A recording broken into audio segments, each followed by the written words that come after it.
तोर माया माया दिल फंस गए रे, रात दिन बस तोरे च सुरतावे।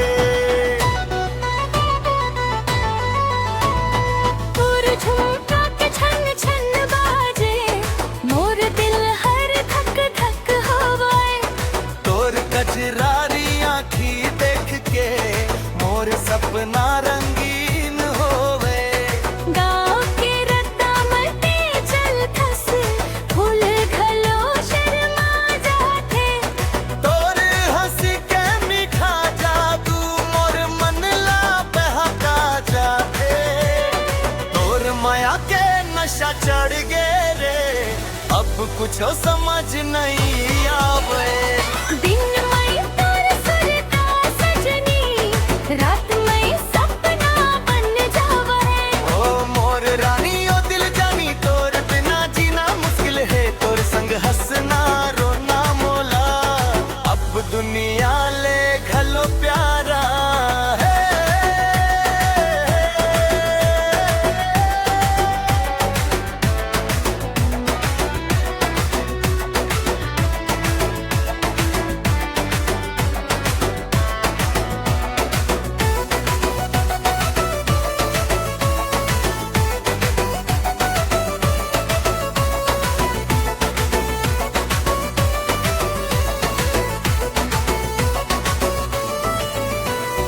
बरगद तरी बैठ के समझा, तोर गोट सुनना भावाए। धीरे धीरे हाथ पकड़ के मोर दिल हर मुस्काया है।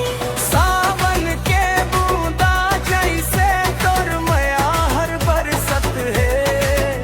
मोर सुना जिंदगी में सजनी, तोर प्यार हर महकत है। डीजे बजे तमोर पाँव थिरके, तोर संग नाचब सारी रात। गली गली में चर्चा होही, हमर माया के मीठा बात।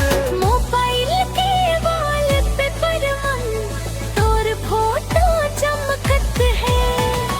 तोरे कहाए सुन के सजनी, मोर दिल हर उछलत है। तोर माया के नशा चढ़ गए रे, अब कुछ समझ नहीं आवे।